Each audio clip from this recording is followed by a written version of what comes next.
But my boy Socks, No. Socks is cool, man. Everybody's loving Socks. Yeah, Socks. Socks is my boy, man, who's voiced by. They're getting this guy to do a lot of voices at Pixar.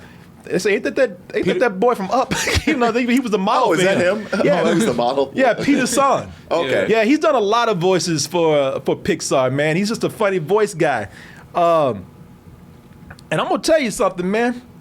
Socks, I like Socks enough. I would have been fine with just a Socks and Buzz movie, man. Which it looked like it was going to be, and I was happy with that. What you said? Mark said I was Bring the other content. motherfuckers in there. And they show up, you're like, oh no. You guys having fun? Who told him about the party? We had a good time. He was cracking me up, Mark. Man, I was fine. I was just fine. I was happy.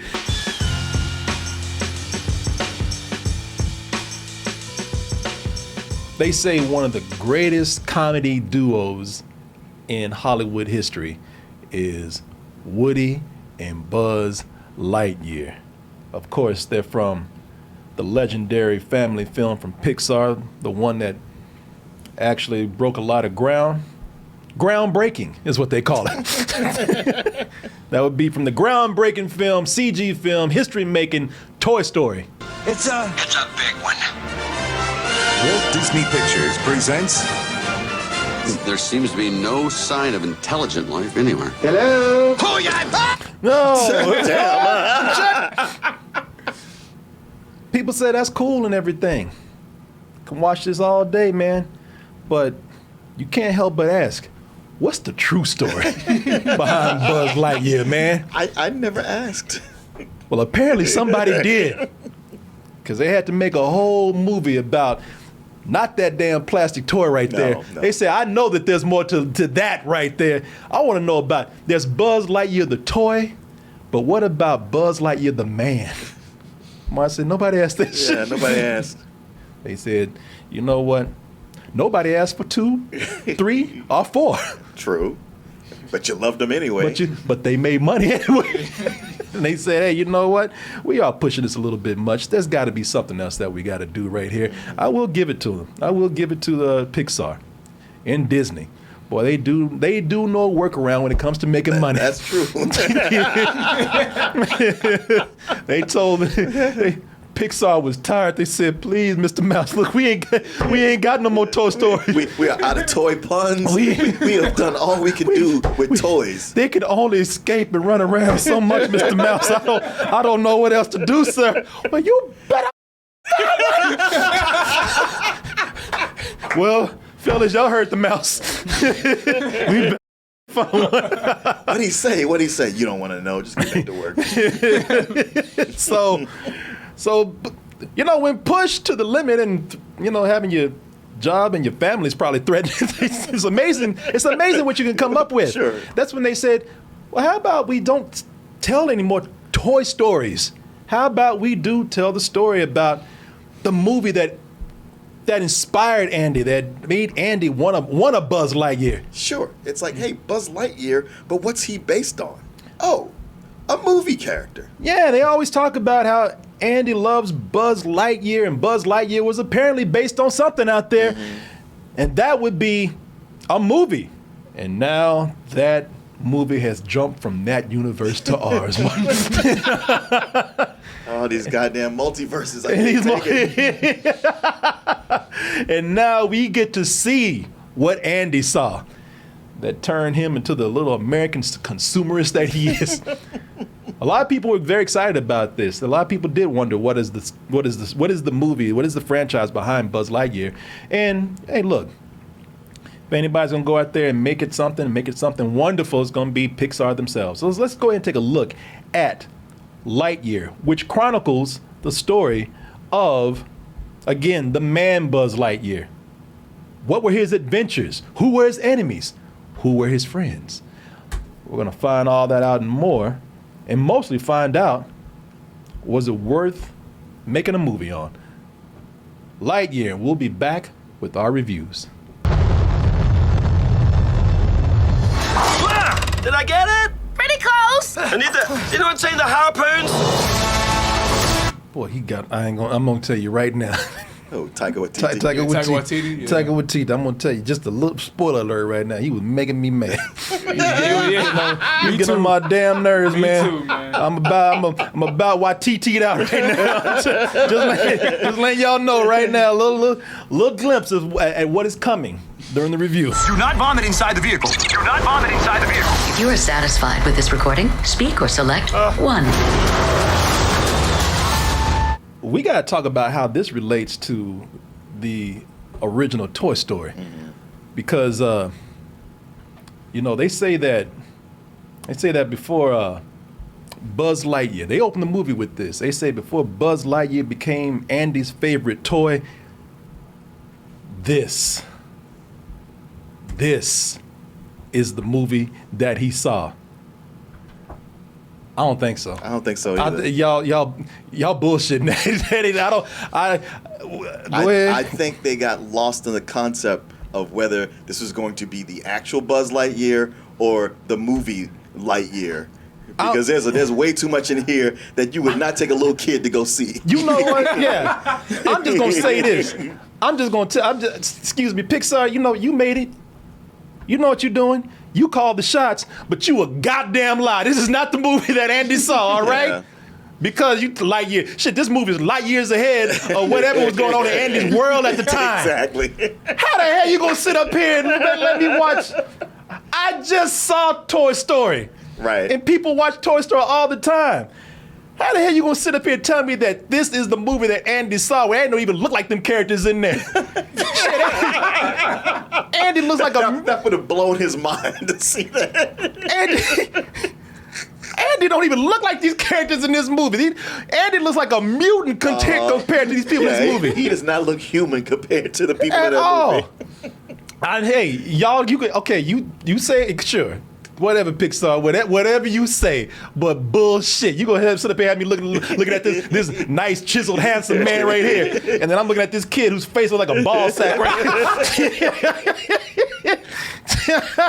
I just had to get that off my chest right there. I get it. Also, just to, I'm not gonna tell you because that would be going into spoiler territory, but there are some things that go on in this movie socially. Yes. Oh, yeah. There's no way. When I watch Toy Story, and it's just me, I ain't saying everybody should feel this way, but when I watch Toy Story, I like looking at Toy Story as a period piece, a little slice of the 90s. Okay. I like looking at it. It's a timeless movie. Right. But, I like looking at it like, okay, this took place in the 90s, but it's timeless. That's okay. Yeah. So to me, it's in the 90s. They do shit in this movie that they ain't no way in hell they would do in the 90s. Even the most liberal person from the 90s would be like, come on. Covering Andy's eyes, picking him up, taking him out of the Exactly.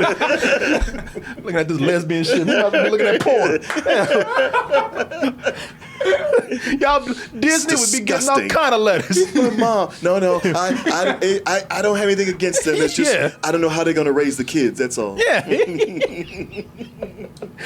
Sir, I demand my money back. How dare you expose my children to this? You should be ashamed for putting this in the theaters. You're trying to groom my boy.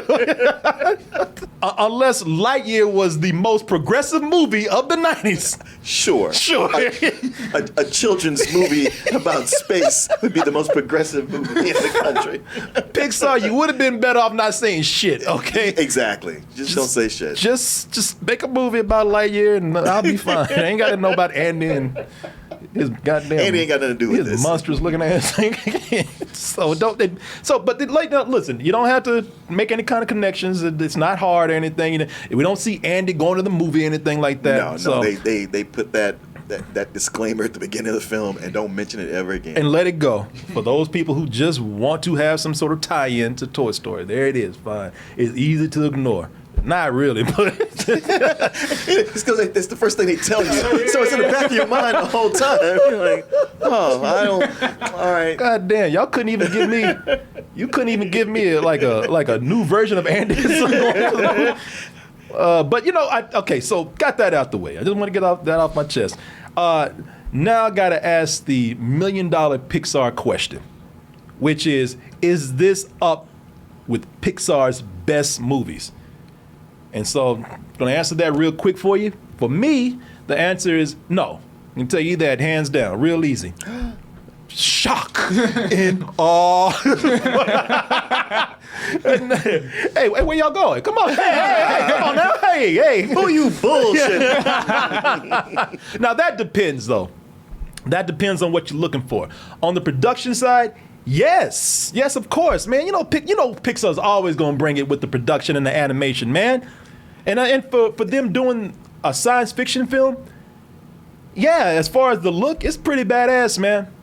You know, it's cool seeing Pixar's take on a gritty sci-fi film. It's a little bit of everything. You know, it's got the dirty look of something like Alien or Aliens. You know, it's got a little bit of Star Wars in there. You know, it looks like Dagobah a little bit for all you Star Wars nerds out there.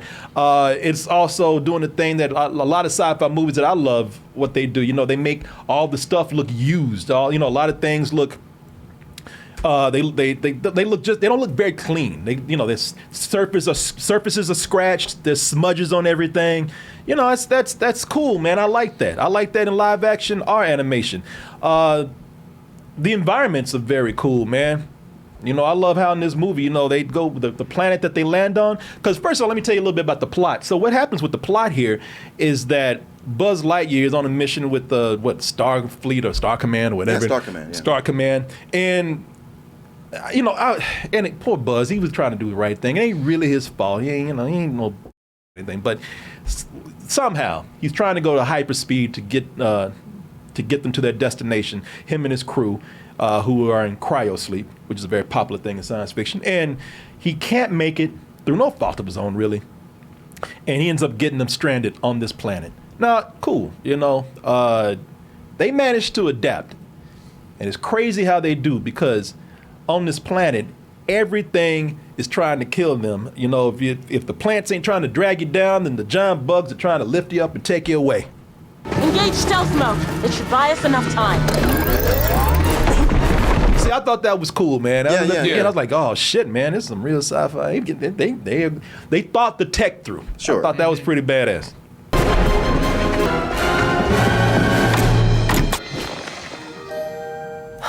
Rookie.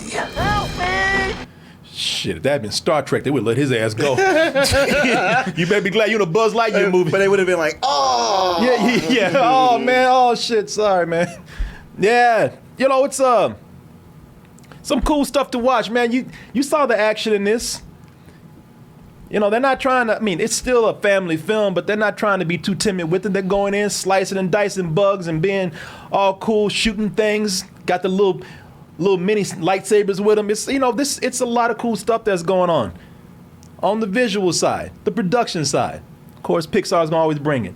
On the story side, not so much, I don't think. I will say this. I will say that I think half of it is great. I think the first half of it is pretty great. The first half of it is almost disturbing, man, as far as the story being, for a family film, because Buzz is so obsessed with setting things right. He's so ridden with guilt for stranding his crew on this planet that he's sacrificing his life day by day to set it straight. And what I mean by sacrificing his life, he's not dying, but everybody else around him is. Yeah. Because at least that's the illusion. There's a little bit of Interstellar going on here. As he tries to fix hyperspeed, so what he does is he goes and has to do a jump and time it just right. But every time he jumps, what's minutes for him is years for everybody else. Decades on the colony. It's 4 years every jump. And he does it, I think, almost every day. Yeah, it's like he comes down. He's like when you go to Six Flags and your company has bought it out, because you just get on the same roller coaster over and over and over. Now imagine you get off the roller coaster and all of a sudden your family's dead. Because you kept going so much. Very passionate. Yeah, and it really is. I like that they weren't afraid to show him being so obsessive to the point where he comes down and just sees people just going away, dying around him, man. This is more of an adult themed concept that and the way that they handle it, considering how this would take a mental toll on any person, how they handle it, they don't really shy away from that. And when it does reach that emotional toll, and they address it in the movie, I think that is Pixar at its storytelling best. If they can maintain through the whole film. Oh, if. You said if. Why'd you let him do You can't say it. How dare you? So yeah, man, I can see I'm not getting any big blowback from anybody here. I don't. Now, the thing is, I really didn't come in and know how people feel about it because if people thought it was great, look, man, I don't disagree. I don't agree or disagree with anybody. I fight them on things today. Everybody sees movies differently, and I thought that you guys might have come in and saw this. Wow, no, this is. I thought No. I thought the same thing. Yeah, I was like, yeah, you know, you might have come in here and I'd be the one. I was stealing myself. Like, all right, I guess I got to be the villain this week. Yeah, people were calling this like a masterpiece. I was like, ooh. Listen, people, all of you out there who watch us and have been watching us for years, you know we not only love Pixar, we think they're one of the best studios in the business, and we admire how story oriented they are, how much attention to detail they pay to their stories and their character. But I don't know what happened here, man. Well, I know exactly what happened here, and I'll tell you about that. Now, I will say that out of all my complaints about this movie, Tim Allen ain't one of them. All right, so people going in and talking about there's this whole thing where people are saying that Disney has a conspiracy to just stick it to Tim Allen, even though they're sticking him with millions of dollars to continue to work with them. Yeah. People out there talking, Martin made me laughing too. People out there talking about, oh, you castrated Buzz Lightyear when you shot on Tim Allen right here, even though, as Martin said, Buzz Lightyear ain't got no balls to castrate. It's one of the dumbest statements I've ever heard. He's a toy. He's my toy, Martin. He's mine. And he has balls. I don't care what you say. Chris Evans is perfectly fine in this role. He's not any kind of problem with this movie. When watching this movie, you don't even think about it. Because even though both voices fit, the characters are different. One is a mentally ill toy and the other is a mentally ill man. You know, where you have, where Buzz Lightyear, the toy, is, he has no sense of reality, illusions of grandeur and all that kind of stuff. Buzz Lightyear, the man, the human being, he is a little bit more responsible. To a fault. To a fault, which is why he's obsessive. Let's put it this way. I'd want to party with Toy Buzz, and I want to work with human Buzz. You know, he is a worker. He is. Yeah. He is, boy. He like- work ethic. He's like, You might not see him for a while. But that's true. You're like, man, yeah, if you don't do a good job on this, I think some people might die. Oh, you got him for sure. Shit, he ain't going to sleep then. Hey, man, if you don't deliver this pizza in time, people are going to die. He will be there in 30 minutes or less. Yep. His shit, he'll be there in 30 seconds. Yeah. Yeah, Yeah, man. him and Peter Parker should go to therapy. So this is where I'm curious where you guys see the movie dipping, because for me, I can tell you exactly where the movie dips for me, man. I think it's obvious. Yeah, I think we all can agree here. Let me see if I can find it here. So, for me, the movie takes a dip. The movie takes a big dip when we get into the Misfits. Yes. yes, thank you. Yeah, all the misfit characters right here, man, who are played mostly for gags so much that they become one note. Mm-hmm. They don't really have any personalities. They have a trait, and that one trait they milk for a joke over and over again. I feel like this is a Disney trend that started with Mulan. Mm-hmm.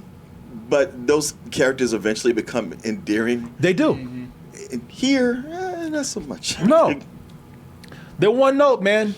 And I tell you why, because even characters, it's not a problem with characters being one note if they're side characters. They're not the main star, so we don't need them to be that developed. But we do need the main character who is developed to bring something more out of them than just a joke if we're going to be spending that time with them the whole movie. So you saw the trailer. You know, you got the ex-con woman who's just old and grumpy, and she's the explosives expert who eventually explodes lots of stuff. You always got to have an explosives expert. You should do on the crew. Yes, you do. Whether you're doing a heist film or a war movie or a sci-fi movie. And a loose cannon, but sometimes they can be the same person. Yep. Izzy. Now, Izzy is the granddaughter of Buzz's best friend. and she's voiced by Keke Palmer. Keke Palmer does some great voice acting here, and she has the closest connection to Buzz, but she's still just the kid. And when I say about the kid, she's the one that is just, she's inexperienced. She's looking up to Buzz to tell her whatever to do. But there's a problem there. That's there with all the characters. And then there's Taika Waititi. I said it earlier. I'm gonna tell you one more time. I am Waititi out because they just let him ad lib a lot and just be himself. I don't even know why they gave that character a different name. Shit, they should just call it, his character's name is Morrison, I believe. It's just Taika Waititi. They should call him just Taika. A TW. You know what I mean? They know he's himself, and it's Taika Waititi, who I love Taika Waititi. Now, I'm not one of these people who is hating on Taika Waititi because everybody loves him now. No, I've always loved this guy, and I think there's a reason why people use him. He's great, and it's not his fault that I don't think his character goes very far here. I can only say that. Yeah, what's up? It didn't bother me because I kept thinking about how much I hated him in Free Guy, and I was like, okay, at least he's not that Free Guy. Okay. Where it was just rampant ad lib. He's a little better here. No, he is. No, it's not Taika Waititi that's bothering me. It's the character that's bothering me. The character, it's how they wrote the character. And I'm gonna tell you why this character bothered the hell out of me. Let me see here. Let's see if I can find it. I'll tell you exactly why. We were talking about it earlier. I'll tell you why this character bothers the hell out of me. Let me see here. Hold on. I'll find it right here. We just had it. Because I saw it in the trailer and I said, you know what? That explains exactly why I'm not crazy about this character. Oh, here we are. Oh, there it is, right there. I'll tell you exactly why this character I don't like. Look, this character of Morrison that Taika Waititi does, he's so ADD and just so dumb at clumsy. times and clumsy that throughout most of the movie when he's in there, throughout this film, he's constantly he's putting people in more danger than the villain. Did I get it? He's constantly doing that to the whole movie. What is done always people explaining things to him to keep him safe. You're like, what is this? What I press this? What is it? You shut the for a moment before you kill everybody in this room. Right. He never has any development either. It's just he stays like that throughout the entire movie. He's the cowardly lion. No, he is. And honestly, I don't know how any of these characters survive because the one note thing is like, they got a gag, they're eccentric, they're quirky, and they're kind of dumb. That's the problem with these characters being one note, is that they just concentrate on their gags, and the story centers more on the weirdness in their gags instead of any kind of bonding and chemistry amongst each other. Mm-hmm. These characters don't really, there's nothing in there at one moment where they start to connect. It's just, what happens is just these characters, they're just bumblers throughout the whole thing. Watching Toy Story, Woody and Buzz, they were on the run. And they were kind of doing a thing like them with these guys on the run too. But there were moments where Woody and Buzz stopped to explore each other's characters. Yes. And they never do that. They never explore the characters. The characters are just there to be kind of, again, visual sight gags. Some chuckles with that comedy that they're doing. And it's not ruining the movie for me. What it's making this do is that after such a great start, the movie feels. It's fun, but it just feels more like just a regular sci-fi comedy action film. Mm-hmm. When we see these characters here, these characters just running and bumbling into shit, almost getting themselves killed until the movie's almost done, and then does what every other movie does, and it's all of a sudden dawns on them like, oh, let me quit being stupid.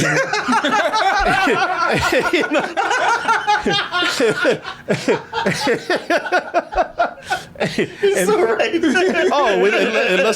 work as a team.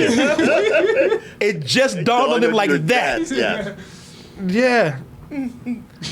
I will tell you who's cool though, and I don't think a lot of people. I think people gonna be split on my man here. But my boy Socks, no. Socks is cool, man. Everybody's loving Socks. Yeah, Socks. Socks is my boy, man, who's voiced by. They're getting this guy to do a lot of voices at Pixar. They say, ain't that boy from Up? You know, he was the model. Oh, is for that him? Yeah, Oh, he was the model. Yeah, Peter's son. Okay. Yeah, he's done a lot of voices for Pixar, man. He's just a funny voice guy. And I'm gonna tell you something, man. Socks. I like Socks enough. I would have been fine with just a Socks and Buzz movie, man. Which it looked like it was going to be, and I was happy with that.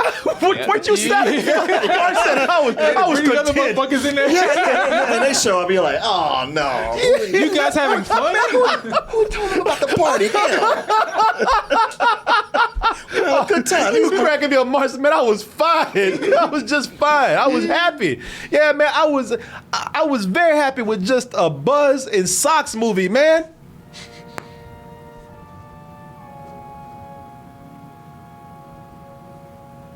Hello, Buzz.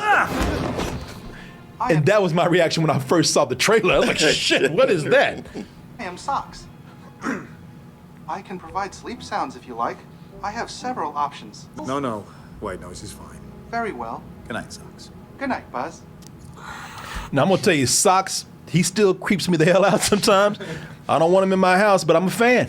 I like Socks too. I think he often steals the movie. I do think they went a little too heavy on the cat, the cat and the robot puns. But you just look at that scene right there. You're like, man, they're gonna sell a shit ton of those. Oh, that's what I was thinking. Of course, yes. Yeah, when I saw that. A Socks alarm clock? Are you kidding me? Oh, yeah. Oh, they know what they're doing. They're gonna sell a ton of Socks toys. They're gonna sell a ton of spam. I agree 100% with you. Like those cat puns, it was like, that was too. That was too easy. I was like, we already like Socks. You guys can cut back on some of these. Yeah, every time he plugs into a computer, meow meow meow meow. Yeah, they did that a lot. Yeah, right, it was funny the first time. Don't wear it out. But I will tell you, Socks is a badass, man. You know, forget a Buzz Lightyear toy. I want a Socks toy, which people will be getting, man. Yeah. Shit, Socks is a toy I wanted, and he went harder than Buzz. Remember when Buzz didn't want to do no dirty work? That's when Socks jumped up. Yeah, right. Shit, Socks is like an assassin, man. He's your backdoor man. Yeah, he said, shit, don't worry about it. Hey, you go home, you will never hear. I got this. Yeah, man. I will also say that this story. Now, I did say that Chris Evans is just fine as Buzz Lightyear. I will say that this story makes Buzz feel just a little tame. Yeah. And it makes you kind of miss mentally ill Buzz. Mm-hmm. And I tell you why, because, you know, there's now in the movie, before I go any further and make this anything negative about Buzz Lightyear, I will say this. There's enough moments in this movie with Buzz and Socks, and particularly Buzz, where they're not taking themselves too seriously, allowing this Buzz, the human Buzz, to do his own thing and be his own thing, you know, while they are actually keeping the essence of the original Buzz Lightyear, which I found kind of impressive. Commander Hawthorne, you know how I feel about rookies. Look, No, look at the rookie. I'm like, okay, he's kind of cute. I think we'll keep him. I love that even when Buzz is young, he's an old man. He grumpy, yeah, just grumpy, man. I don't like autopilot. Yeah. Transporters and this shit. We ain't had this in my day. Keep all that newfangled stuff to yourself. But you know what I thought? I thought that now this is the movie that Andy truly did see. I think it would have been cool not to take this very regular, straightforward approach to being a sci-fi action film. I thought, man, it would have been cool if they kind of like kicked up the camp a little bit. Like maybe do something like they have the tone of like a 50s or 60s sci-fi kind of B movie. That's why I feel like this whole thing saying it's the movie that he watched is something they tacked on after it. Because when you watch this, so much of it doesn't play like a movie. Like a movie, it plays a lot broader. Yeah. And from so many of these scenes, like that's a little comedy scene, but later, like Chris Evans' performance, like he's got a great voice and he brings his character to life, but they don't make him big and bold like you would in a movie. You know what I mean? Yeah, I know exactly what you mean. It's playing as if this is the real story.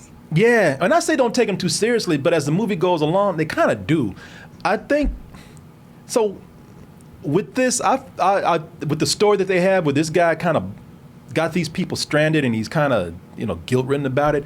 I thought, what if his what if this was a guy who was so egotistical that he messed up, and that's how he got him down there because he's such a big, boisterous character, right? You know, and just kind of built the humor up with this a little bit more, right? But they make it to where he screwed up, but not really, and he feels bad about it. So you never have that part of him being arrogant that you don't like, which is a good thing to have because then you can have kind of a redemption arc. Yeah. No, what I thought that they could have built up the kitsch, the campiness a little bit, made it something that, you know, again, it's kind of timeless feeling, so we wouldn't be feeling like this feels out of place as something that Andy would watch. Yeah, I would even be cool with them making it look like it's far more advanced and better looking than Andy, but just make it feel like it's a little more retro or something. Yeah. I tell you what would have been great. Now this would have been cool if Pixar had kind of hired somebody out of studio and got like Phil Lord and Tim Miller to do this, man. Oh, sure. And now if they got them in to do something like that and just said, you guys get as whack as you want, but stay within Pixar parameters. Yeah, but I'm wondering after what happened to them with Solo. And they don't want them see up that in Disney there. logo. They're like, nah, stay over there. We're good with Sony. They take care of us. Well, you saw how that worked out for Solo, don't we? Yeah, or somebody like that to come in and just for sure. Yeah, just punch this up a little bit, man. Yeah, punch up. That's what it needs. You know, and I'll tell you, and I've been avoiding some things like Zerg, man. We haven't talked about. Oh yeah. We haven't talked about Zerg, and I'm not going to talk about Zerg because the climax has a lot of stuff going on, and of course Zerg is the villain. We saw. That's his name, right? Yeah, Zerg. Zerg, Yeah. We've seen Zerg in a couple of places. We've seen Zerg in Toy Story 2. Here he is, right here. You know, he's the villain toy of the toy line. Yeah. He's also there. He is in Toy Story 2. He was also in the Buzz Lightyear cartoon. Oh, right. The 2D cartoon that they had back in the day. But you know, he's the big villain here, and they do a lot. And he's voiced by what's his name? Brolin. James Brolin. James Brolin. Some interesting and again disturbing things that they do with that villain right there. And I kind of admire what they did with it, but that climax is so rushed. They get to it. When they get to it, after all the funny gags and the big middle part that we have with the Misfits, we get to this villain right here who has like kind of a rich story. Yeah. And we just get into it and they conclude it kind of quick. And they ran out the clock with all these comedy relief idiots, and then when we get to something real where you want to really spend time with it, they're like, nah, we only got 8 minutes left. So. Yeah. Wrap this shit up. Yeah, y'all. What y'all did was y'all were so busy. With them, and we could have been the villain could have been integrated into a bigger story. He could have even been brought in the middle somewhere. It's a deep thing that they do, believe it or not. And I thought it was pretty cool, but it's just a little bit too late, man. And that is the part where they start taking themselves a little too seriously. And I thought, man, I just wish if this is the movie that Andy saw, that this was just a little bit more fun. Yeah. A little more laughter going on, a little bit bigger than life. And I know that sounds crazy talking about a science fiction movie taking place on another planet with creatures and bugs and okay. Yeah, all right. that sounds about right. Okay, all right. Buzz does not feel like a larger than life character that a kid would be like, I gotta have that toy. Great beginning. I don't know, about 30, 40 minutes. Well, about 30 minutes of this is pretty awesome, man. And then it just ends up being a movie that you can have fun with it. There's nothing wrong here. I don't want to sound grumpy and make it sound like this is a bad movie. It's not. It's not. I mean, look, we're holding this against a higher standard because it's Pixar. We're holding this against a higher standard because it's based on the most amazing toy in Andy's world. This character to be, larger than life, as I said. But, fun, that's fine. Wish it was more, and it could have been more. But, it works adequately as it is. But adequate is not what this should be. This should be pretty awesome. Yeah, I think that's probably the biggest problem with this is that we know what Pixar is capable of, and especially with their Toy Story movies, they hit a bullseye.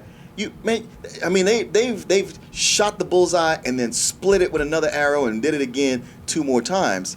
And with this, the idea of like, oh, kind of switching things up, real life. It's like this. It's unlimited. You like in your brain, just hearing that, watching that trailer, you get excited, thinking like, there's so much they can do. Yeah.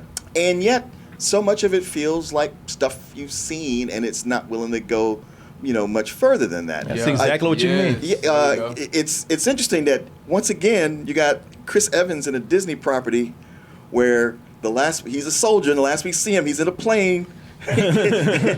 Crashes and he gets out, and then everybody's much older than it was when he took off. I said the same exact thing. I said he somehow found a way to become Captain America all over again. Yeah. But there's so many parts of this that I kept feeling like, wow, this feels like this from this other movie. Like when he's trying to go into hyperspace, I was like, I feel like I just saw this in Maverick. It was so similar, and I know they weren't like looking over Paramount's shoulder, but I was like, man, you just think that they're going to do something that's going to be, that's going to not blow your mind, but just kind of open it a little bit, like, oh wow, that is cool. Yeah, it's not that they ripped them off. It's that you're doing something that's so non-special that a movie can come out at any time and be doing the same thing you're doing and doing it better. This ain't bad, but you guys are just doing stuff you've done already, and so it's not.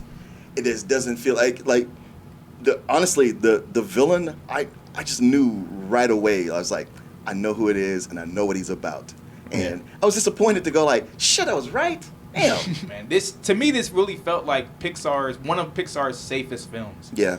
That's a good way of putting it. It feels like it's like, all right, we want to do something, but we'll wait. We'll see how people will feel about this first one, and then we'll see if we want to do it for the next one. You had a whole world to play with and do some of the most creative things, being that this was based on a toy. A movie or a cartoon based on a toy. And by the way, the movie that Andy saw, he says it's a live action version. It's not a cartoon. Mm-hmm. It's a live action film he saw. Right. So you had all this stuff to do with this, man. You could have just you could explored this character so much more, and just instead of just making him just a regular stiff, Yeah. But yeah, so what would you give it? It's just an average matinee. Yeah. I think it's the same thing. Yeah, matinee. Yeah, that's actually what I had here. It's a matinee, man. Where the others are either full prices, high full prices, or even like I give Toy Story 2 better than Sex. Yeah. Oh yeah. People comparing these are like, is this gonna be better than Toy Story? I'm like, hell no. I ain't nowhere near Toy Story. I give Toy Story better than Sex, man. In this movie, you're gonna follow up. You're gonna be this. Look, I guess we reached that point, and it's better to happen with this instead of an actual Toy Story movie. I know.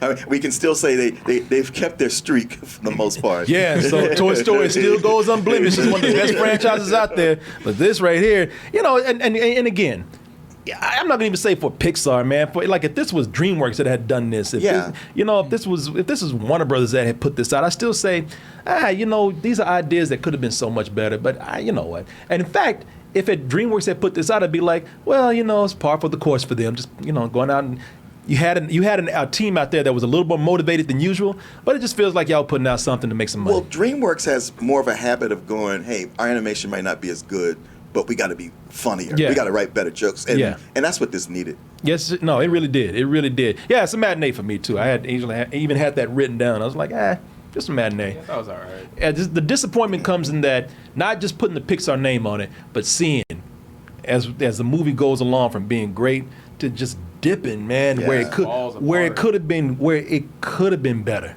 It had so much potential, and that's sad right here because the only thing with Pixar's name on it, you knew they had the potential to do that, and for some reason it didn't happen. But yeah, all right, but it's still fun. It's still fun. Might be a disappointment, but not a bad movie. No, take your kids.